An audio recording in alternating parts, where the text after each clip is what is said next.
वालेकुम अस्सलाम वरहमतुल्लाहि वबरकातुहू। क्या हाल है? कल कौन सी तख्ती पढ़े थे? कल 8। आज तख्ती नंबर 9 है। कल और परसों यानी तख्ती नंबर 7 में और तख्ती नंबर 8 में जो बात मैंने बताई थी, तनवीन और नून साकिन, किसको कहते हैं तनवीन? दो ज़बर दो ज़ेर दो पेश को तनवीन कहते हैं। और नून साकिन किसको कहते हैं? जिस नून पर जज़म हो उसको नून साकिन कहते हैं। जज़म का मसला बिल्कुल आसान है। जज़म कोई भी हर्फ पर आ जाए, अलिफ से लेकर या तक, और अगर अलिफ पर जज़म आता है तो उसको झटका देकर पढ़ते हैं। लेकिन बा से लेकर या तक जिस हर्फ पर भी अगर जज़म आ जाता है वो हर्फ साकिन कहलाता है। अब चाहे नून पर जज़म हो तो नून साकिन, मीम पर जज़म हो तो मीम साकिन, वाव पर जज़म हो तो वाव साकिन।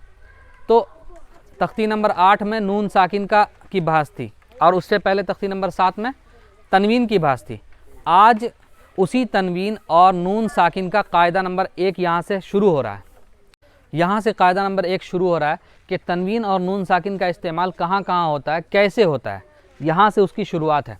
देखो अब, बिस्मिल्लाहिर्रहमानिर्रहीम। तख्ती नंबर 9 इजहार किसको कहते हैं? इजहार वो मैंने ब्रैकेट में लिखा है कि नून को ज़ाहिर करके पढ़ना। असल में इजहार का जो लफ्ज़ी तर्जुमा है वो है ज़ाहिर करना। क्या है? ज़ाहिर करना, किसी भी चीज़ को ज़ाहिर करना। ठीक है, ये पेन मैंने छुपा के रखा है ऐसे। ठीक है, अब इसको हमको निकाल के तुमको दिखाना तो इसको कहेंगे ज़ाहिर करना। इजहार कर दिया मैंने। ठीक है, पेन का इजहार कर दिया। ठीक है, तो इजहार का लफ्ज़ी तर्जुमा होता है ज़ाहिर करना। लेकिन यहाँ पर क्या तर्जुमा है? देखो, नून को ज़ाहिर करके पढ़ना, क्योंकि ये नूरानी कायदा के हिसाब से ना है, तो नून को ज़ाहिर करके पढ़ना, इसको इजहार कहते हैं। अब यहाँ से तनवीन व नून साकिन का कायदा नंबर 1। ठीक है, कायदा नंबर 1, तनवीन व नून साकिन का कायदा नंबर 1, 2, 3 और 4, ये 4 कायदा है। अभी नूरानी कायदा में आगे आएगा, लेकिन 1 की शुरुआत यहाँ हो चुकी है। अब देखो ये क्या है, हुरूफ हलकी 6 हैं। किसे? हलकी। हलकी का मतलब वो हरूफ जो हलक से निकलते हैं। मैंने बताया था कि इंसान के जिस्म में 3 तरह के हलक होते हैं। ठीक है, जहाँ से हरूफ निकलते हैं। पहला हलक ये, यानी हलक का मुंह की तरफ वाला हिस्सा, इसको कहते हैं अदनाए हलक। ठीक नहीं, हाँ, अदनाए हलक, इसको कहते हैं अदनाए हलक, यानी हलक का मुंह की तरफ वाला हिस्सा। इससे निकलता खा और गैन, इससे निकलता है, यानी अदनाए हलक से निकलता है क्या? खा और गैन। उसके बाद नंबर आता है वस्ते हलक का, यानी बीच वाला, हलक का बीच वाला हिस्सा, इससे निकलता है हा और ऐन। और उसका तीसरा वाला हिस्सा होता है यहाँ पर, ये जो बाईं वाली पसली है ना, उसके नीचे वाला जो हिस्सा है ये, उसको कहते हैं अक़साए हलक, यानी हलक का पेट की तरफ वाला हिस्सा। यहाँ से निकलता है हमज़ा और हा। क्या निकलता है? हमज़ा और हा। टोटल 3 हलक हैं और हर एक हलक से 2-2 हरूफ निकलते हैं। पहले वाले हलक से खा गैन, दूसरे वाले हलक से हा ऐन, और तीसरे वाले हलक से हमज़ा और हा। अब देखो, समझ में आ गया? हरूफ हलकी 6 हैं। नंबर 1 हमज़ा, नंबर 2 हा, नंबर 3 ऐन, नंबर 4 हा, नंबर 5 गैन, नंबर 6 खा। ठीक है, तो ये दोनों हरूफ, ये दोनों जो हैं ये निकलते हैं अक़साए हलक से। हमज़ा और हा, छोटी हा, कहाँ से निकलते हैं? अक़साए हलक से। और फिर उसके बाद ये दोनों जो हैं ये निकलते हैं वस्ते हलक से, यानी ये वाला हलक, बीच वाला हिस्सा, वस्ते हलक। और उसके बाद ये दोनों जो हैं ये निकलते हैं ये अदनाए हलक से, यानी हलक का जो मुंह की तरफ वाला हिस्सा है उससे निकलते हैं। समझ में बात आ गई? चलो, अब उसके बाद देखो, कायदा ये है, असल कायदा यहाँ से, अगर तनवीन या नून साकिन के बाद, यानी तनवीन का मतलब यहाँ पर क्या मतलब होता है? 2 ज़बर 2 ज़ेर 2 पेश के बाद, सिर्फ 2 ज़बर नहीं, सिर्फ 2 ज़ेर नहीं, सिर्फ 2 पेश नहीं, तीनों बल्कि मुराद है। तनवीन से मुराद तीनों है यहाँ पर। अगर 2 ज़बर 2 ज़ेर 2 पेश के बाद, यानी तनवीन यानी 2 ज़बर 2 ज़ेर 2 पेश, समझ में आ रहा ना एकदम? अगर तनवीन या नून साकिन के बाद, यानी जिस नून पर जज़म हो, ठीक है, अगर तनवीन या नून साकिन के बाद हुरूफ हलकी के, ये है हुरूफ हलकी 6 हुरूफ में से कोई भी हर्फ आए तो नून की आवाज़ को ज़ाहिर करके बग़ैर गुन्ना के जल्दी पढ़ेंगे। अब इस पर मैंने निशान लगाया, इस पे यहाँ पे निशान लगाया। ज़ाहिर करके तो समझ में आता है, बग़ैर गुन्ना का क्या मतलब है? जल्दी पढ़ेंगे। देखो, गुन्ना आगे आएगा, आगे आएगा तख्ती नंबर 13 में, उसमें गुन्ना के बारे में बताया गया। ठीक है, पहले ही बता देते, चूँकि गुन्ना की बात यहाँ से छिड़ चुकी है। गुन्ना का इस्तेमाल यानी गुन्ना के लफ्ज़ का इस्तेमाल हो चुका है, भले गुन्ना का इस्तेमाल नहीं हो रहा है लेकिन लफ्ज़ तो आ ना गया गुन्ना का, तो गुन्ना के बारे में हम यहीं पर बता देते हैं। गुन्ना कहते हैं नून की आवाज़ को या मीम की आवाज़ को नाक में ले जाकर एक अलिफ के बराबर खींच कर पढ़ने को। जैसे आगे मिसाल आएगी अन्न, इन्न, अम्म, ठीक है, सुम्म, कुरान में आता है ना, सुम्म बहुत मर्तबा आता है, और इन्न तो बेशुमार आया, सुम्म भी बेशुमार आया। तो ये सब जो इन्न, सुम्म, तो ये जो हम मतलब नाक में आवाज़ ले जा रहे हैं और एक अलिफ के बराबर खींच रहे हैं, इसी को कहते हैं गुन्ना। समझ में आ गया गुन्ना का मतलब? तो यहाँ पर क्या कहा मैंने, बगैर गुन्ना के, यानी गुन्ना बिल्कुल नहीं करना। ठीक है, नाक में आवाज़ इसमें बिल्कुल नहीं ले जाना है, जल्दी पढ़ेंगे। इसको क्या कहते हैं जल्दी पढ़ने को? इसको इजहार करके पढ़ना कहते हैं, यानी नून की आवाज़ को जाहिर करके पढ़ना कहते हैं। एक होता है नून की आवाज़ को छुपा कर पढ़ना नाक में, और एक है नून की आवाज़ को नाक में नहीं छुपा कर पढ़ना, ठीक है, जाहिर करके पढ़ना।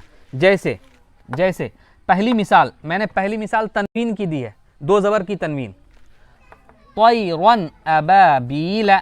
यहाँ पर देखो रन पर 2 ज़बर है, रा पर क्या है, यहाँ पर रा पर 2 ज़बर है, 2 ज़बर की तनवीन है, तो यहाँ पर मैंने खींचा नहीं, तयरन अबाबील जल्दी पढ़ा, ठीक है, खींचा नहीं, नाक में आवाज़ ले जाकर मैंने खींचा नहीं, नाक में आवाज़ ज़रूर गई है लेकिन उसको खींच कर मैंने नहीं पढ़ा। और गुन्ना किसे कहते हैं? नाक में आवाज़ ले जाकर एक अलिफ के बराबर खींच कर पढ़ने को, सिर्फ नाक में आवाज़ ले जाने को तनवीन कहते हैं, जो मैंने तख्ती नंबर 7 में बताया था। समझ बात आ रही ना? तो तयरन अबाबील। दूसरी मिसाल मैंने नून साकिन की दी है, क्योंकि ये तनवीन और नून साकिन का कायदा है ना, तनवीन और नून साकिन दोनों का कायदा है, कायदा नंबर 1 है। तो पहली मिसाल मैंने दी है तनवीन की, दूसरी मिसाल है नून साकिन की, मिन गैरिही। यहाँ पर देखो नून पर जज़म है, यानी नून साकिन की मिसाल है। अब यहाँ देखो तनवीन के बाद, यहाँ देखो कि अलिफ के ऊपर जब ज़बर आ जाए तो क्या बन जाता है? अलिफ हमज़ा बन जाता है। अलिफ के ऊपर जब ज़बर या ज़ेर या पेश आ जाए क्या बन जाता है? अलिफ। ज़ोर से बोलना रे, सुनाई नहीं? हाँ, क्या बन जाता है? हमज़ा बन जाता है। अब तुम देखो क्या पढ़ा था तुमने? अगर तनवीन या नून साकिन के बाद हुरूफ हलकी के 6 हरूफ में से कोई भी हर्फ है, यहाँ तनवीन उसके बाद हमज़ा आ रहा है, नहीं आ रहा है कि नहीं? आ गया।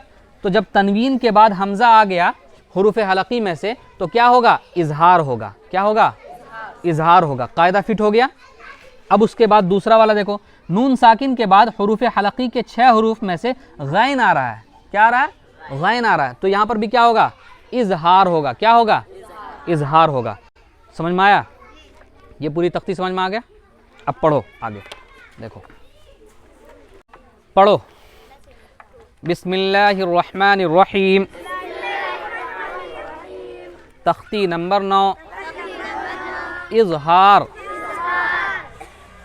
तनवीन व नून साकिन का कायदा नंबर 1, हुरूफ हलकी 6 हैं, हमज़ा हा, आइन हा, गैन खा। अगर तनवीन या नून साकिन के बाद हुरूफ हलकी के 6 हरूफ में से कोई भी हर्फ आए तो नून की आवाज़ को ज़ाहिर करके बग़ैर गुन्ना के जल्दी पढ़ेंगे। इसको इजहार करके पढ़ना कहते हैं। जैसे तयरन अबाबील मिन गैरिही। 2 मिसाल मैंने यहाँ दिया था, 2 मिसाल तख्ती के साथ मैंने बता दिया। अब चलो उसके नीचे वाला पढ़ो। तयरन अबाबील, पहले रवा फिर हिज्जा, ठीक है? अब हिज्जा करो। तया ज़बर तय, रा 2 ज़बर रन, तयरन, हमज़ा ज़बर अ, तयरन अ, बा अलिफ ज़बर बा, तयरन अबा, बाया ज़ेर बी, तयरन अबाबी, लाम ज़बर ला, तैरन अबाबील। उसके बाद देखो, ये तो दो ज़बर वाली मिसाल हुई, दो ज़बर की तनवीन वाली मिसाल हुई। अब आगे जो है वो दो पेश वाली तनवीन की मिसाल है जिसमें इजहार हो रहा है। ठीक है, नारुन हामियतुन, नून अलिफ ज़बर ना, रा दो पेश रुन, नारुन, हा अलिफ ज़बर हा, नारुन हा, मीम ज़ेर मी, नारुन हामी, या ज़बर या, नारुन हामिया, ता दो पेश तुन, नारुन हामियतुन। यहाँ पर दो पेश की तनवीन है और तनवीन के बाद हुरूफ हलक़ी में से हा आ रहा है। ठीक है, इसलिए यहाँ पर क्या होगा, इजहार होगा। यहाँ पर दो ज़बर की तनवीन थी, उसके बाद हमज़ा आ रहा था। उसके आगे देखो, लिमन खशिया,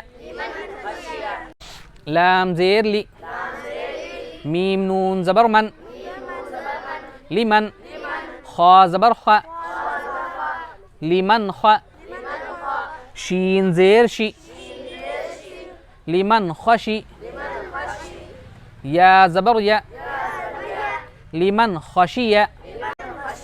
यहाँ पर नून साकिन है, नून साकिन की मिसाल थी ये। नून साकिन के बाद हुरूफ हलक़ी में से खा आ रहा है, लिहाजा यहाँ पर क्या होगा, इजहार होगा। इसी तरह ये इजरा हो, इजरा भी करवा के हम पढ़ा रहे हैं। ठीक है, इसको कहते हैं इजरा, वजह बतला कर पढ़ाना कि क्यों यहाँ पर कैसे हो रहा है, क्यों और कैसे वाला यहीं पर हम बता दे रहे हैं। उसके बाद देखो, मिन गैरिही, मीम नून ज़ेर मिन, गैन या ज़बर गै, मिन गै, रा ज़ेर री, री नहीं री, मिन गैरी, हा खड़ी ज़ेर ही, मिन गैरिही। इसमें भी नून साकिन के बाद, नून साकिन की मिसाल थी, नून साकिन के बाद हुरूफ हलक़ी में से गैन आ रहा है, लिहाजा यहाँ पर इजहार होगा। ठीक है, उसके बाद देखो, यौमइज़िन अलैहा, बच्चे करते हैं कि इसमें क्या कर लेती, यौमइज़िन पढ़ देते हैं, इज़िन अलैहा, दोनों को ऐन पढ़ देते हैं। हमज़ा पहले है फिर ऐन है, यौमइज़िन अलैहा, या वाव ज़बर यौ, मीम ज़बर म, यौम, हमज़ा ज़ेर ई, यौमई, ज़ाल दो ज़ेर दिन, यौमइज़िन, ऐन ज़बर आ, यौमइज़िन आ, लाम या ज़बर लै, यौमइज़िन अलै, हा अलिफ ज़बर हा, यौमइज़िन अलैहा। देखो एक बात समझो, यहाँ पर यौमइज़िन अलैहा है ना, बहुत सारे लोग ऐसे करते हैं कि यौमइज़िन का अलग रवा मतलब हिज्जा करते हैं और अलैहा का अलग हिज्जा करते हैं, फिर तब मिलाते हैं। लेकिन मेरा थोड़ा सा अंदाज़ अलग है। मेरा अंदाज़ ये है कि यौमइज़िन का हिज्जा करते के साथ साथ अब आइन ज़बर आ पढ़ेंगे तो यौमइज़िन आ पढ़ेंगे। उसकी वजह हम बताते हैं क्यों हम ऐसा करते हैं, क्योंकि हम दूसरों से अलग करते हैं ना, तो उसकी वजह बतानी पड़ेगी ना क्यों करते हैं। देखो, दोनों को अलग अलग करने के बाद मिला देना बच्चों के लिए बहुत आसान है। हम बच्चों को मुश्किल चीज़ बताते हैं ताकि वो उस चीज़ को जब सीख लेंगे तो आसान वाली चीज़ तो और आसानी से सीख लेंगे। ठीक है, जैसे हम लोग जब हिफ्ज़ पढ़ते थे जब हम, तो मेरे उस्ताद क्या करते थे कि सबक जैसे मेरा है, मान लो पहले पारा के 5वें पन्ने में, ठीक है, किस पन्ने में, 5वें पन्ने में, यानी 10वें सफ़ा में। 5वां पन्ना का मतलब 10वां सफ़ा, और 20 सफ़ा होता है एक पारे में, तो 10वें सफ़े में मेरा सबक है। तो मेरे उस्ताद ये नहीं करते थे कि चलो पहले सबक सुना लो फिर उसके बाद सबक पारा पीछे वाला जो 5 पन्ना है वो सुनाना, नहीं। मेरे उस्ताद करते थे क्या कि शुरू से सबक पारा सुनाते हुए आओ और फिर उसके बाद सबक सुनाओ उसी में। ठीक है, तो इसमें क्या होता था कि बच्चे भूल जाते थे। सबक पारा सुनाते सुनाते आए, अब सबक तक पहुँचे तो सबक भूल गए, तो उसमें परेशानी होती थी। लेकिन ऐसा क्यों करते थे वो? क्योंकि बच्चे अच्छे से अगर याद कर लेंगे ना तो सबक पारा के साथ भी अगर सुनाएंगे सबक तो याद हो जाएगा। आई बात समझ में? सिर्फ सबक सुना के पार घाट लगा लेना ये काफ़ी नहीं है। इसीलिए मुश्किल चीज़ हम लोगों को सिखाया गया ताकि आसानी चीज़ आसानी से हासिल हो जाए। तो इसीलिए हम इसको एक साथ पढ़ा रहे हैं ताकि बच्चों के ज़बान पे चढ़ जाए अच्छे से। ठीक है, अलग अलग तो आराम से चढ़ जाएगा, मुश्किल नहीं है। छोटा छोटा जुमला, छोटा छोटा लफ्ज़ तो आराम से चढ़ जाएगा ना ज़बान पे। मुश्किल तो ये है कि लंबा जुमला को चढ़ाया जाए ज़बान पे। समझ में आई बात? चलो आगे देखो। मिन्हु खिताबन, मीम नून ज़ेर मिन, हा पेश हु, मिन्हु, खा ज़ेर खी, मिन्हु खी, ता अलिफ ज़बर ता, मिन्हु खिता, बा दो ज़बर बन, मिन्हु खिताबन। चलो आगे देखो इसके बाद। मिन ऐनिन आनियतिन, मीम नून ज़ेर मिन, ऐन या ज़बर आई, मिन आई, नून दो ज़ेर निन, मिन ऐनिन, हमज़ा खड़ा ज़बर आ, मिन ऐनिन आ, नून ज़ेर नी, मिन ऐनिन आनी, या ज़बर या, मिन ऐनिन आनिया, ता दो ज़ेर तिन, मिन ऐनिन आनियतिन। देखो इसमें जो है ना दोनों मिसाल एक साथ जमा हो गई है। नून साकिन की मिसाल मिन आई है, मिन आई, नून साकिन के बाद हुरूफ हलकी में से आइन आ रहा है। और उसके बाद तनवीन की मिसाल देखो, नून के नीचे दो ज़ेर की तनवीन है और उसके बाद क्या आ रहा है? हमज़ा आ रहा है, क्योंकि अलिफ नहीं पढ़ेंगे उसको, क्योंकि उस पर खड़ा ज़बर आ गया ना अलिफ पर। तो जब अलिफ पर ज़बर हो, ज़ेर हो, पेश हो, खड़ा ज़बर हो, खड़ी ज़ेर हो, या उल्टा पेश हो, या दो ज़बर हो, दो ज़ेर हो, दो पेश हो, हर हाल में अलिफ क्या बन जाएगा? हमज़ा बन जाएगा। तो यहाँ पर खड़ा ज़बर है तो तनवीन के बाद क्या आ रहा है? हुरूफ हलकी में से हमज़ा आ रहा है, लिहाजा यहाँ पर भी क्या होगा? इजहार होगा। दोनों मिसाल एक साथ जमा हो गई ना। चलो उसके बाद देखो। कुफुवन अहदुन, काफ पेश कु, फा पेश फु, कुफु, वाव दो ज़बर वन, कुफुवन, हमज़ा ज़बर अ, कुफुवन अ, हा ज़बर ह, कुफुवन अह, दाल दो पेश दुन, कुफुवन अहदुन। चलो उसके बाद देखो। फमन उफिया, फा ज़बर फ, मीम नून ज़बर मन, फमन, आइन पेश उ, फमन उ, फा ज़ेर फी, फमन उफी, या ज़बर या, फमन उफिया। उसके बाद देखो यहाँ पर भी नून साकिन वाली मिसाल है, आसानी से आप समझ जाओगे। उसके बाद देखो। मिन अखीही, मीम नून ज़ेर मिन, हमज़ा ज़बर अ, मिन अ, खाया ज़ेर खी, मिन अखी, हा ज़ेर ही, मिन अखीही। उसके बाद देखो। मन अदीना, मीम नून ज़बर मन, हमज़ा ज़बर अ, मन अ, ज़ाल ज़ेर ज़ी, मन अज़ी, नून ज़बर न, मन अदीना। किताबुन हकीमुन,